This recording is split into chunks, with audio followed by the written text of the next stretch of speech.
CMUEagles.com with Central Methodist head men's basketball coach Jeff Sherman as his team prepares to travel to Peru State in Nebraska on Saturday for a 4 p.m. Central Time tip-off. Coach, you're coming off back-to-back wins in league play. How do you think that momentum can help carry you into the longest road trip for you in the conference this year? Well, it's always easier to be coming off a couple of victories than it is losses, but Peru is possibly one of the toughest road trips that we face all year for a number of reasons. One, you mentioned the distance. It's going to be a good 4-hour trip. It just means early departure, your change habits and things like that alter a little bit. But on another front, they're just a very good ball team this year. They've got one of the best home court advantages as far as their win-loss percentage there on their home floor. So, you take all that into account, this is going to be a big test for us. They're coming off a couple of nice victories themselves. They're the most dangerous team, I believe, in the conference. The second half of the conference race could be something that they could find themselves up there in the mix very easily. It's a tough matchup for most teams, I think, including ours.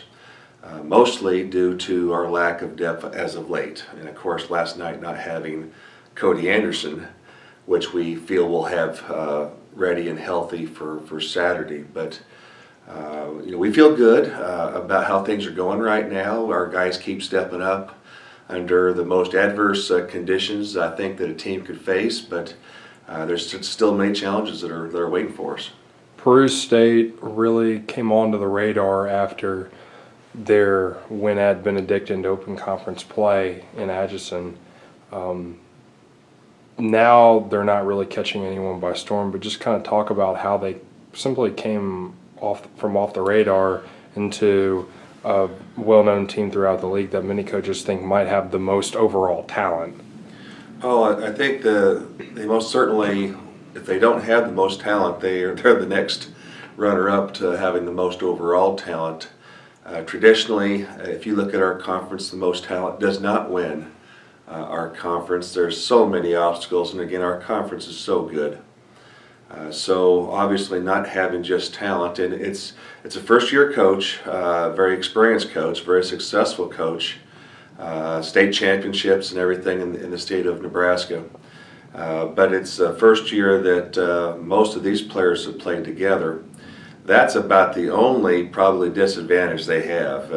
They've got everything else. They've got great size, tremendous speed, decent depth, and that's what I think many of us are not aware of as much right now is, which players are playing, which ones they don't have. Since they are so far away, I guess we don't keep up on them as much as other teams in our league, but from what we're able to see on film, they're extremely well coached in their style of play. They like to push the ball, they like to attack, they've got good scores. They have a lot of length that can cause a lot of problems on the defensive side. We're just going to have to be very disciplined. We're going to have to be very detailed in our approach. We cannot play, really, for the most part, an up-tempo game with Peru. We're going to have to be very selective on our shot selection. At the same time, we're going to have to continue. One of the things I'm pleased about has been our rebounding. And but if we don't step up and rebound here on Saturday against Peru, it's going to be a very long day for us. And so that's a must that we have to be able to do is hold our own on the boards. So, we joke around this all the time. If we hit shots, we're going to beat anybody. And this hasn't been one of our better shooting years. We know we're capable of it. So if we shoot the ball well, we're going to be in any ball game. But at the same time, this is a team that you can still shoot your best performance and be on the lower end of a ball game if you're not taking care of everything else. So handling the ball, making sure that we don't miss assignments on defensive end are going to be crucial for Saturday. Peru State has 5 players that average in double figures. What does that say about their balance, their ability to move the ball and find different guys that can score if one person's having an off night? If we had to compare, and in talking short meeting today, coach and staff, Coach Wilson and myself, the one thing we wanted to compare Peru State to was a Culver Stockton from last year. They're almost identical to what I felt was one of the best teams in the country last year at Culver Stockton. The only difference, in my opinion, is they're not as disciplined as what Culver was last year. And I only mean that by Culver was a tremendous passing team. If Peru passes the ball that well and they share the wealth, they're a pretty good team. And it's going to be very hard for any team to match up for 40 minutes. So you really want to kind of break this down. You want to go in different spurts. We're going to have to mix things up. And that's going to be something we haven't had to do this year. We're thrilled right now. We're still in the conference race. You know, we're tied with Missouri Valley right now for third, only one game out of second. It's surprising that Evangel, from my standpoint right now, is at the top, and they barely got out of Peru State.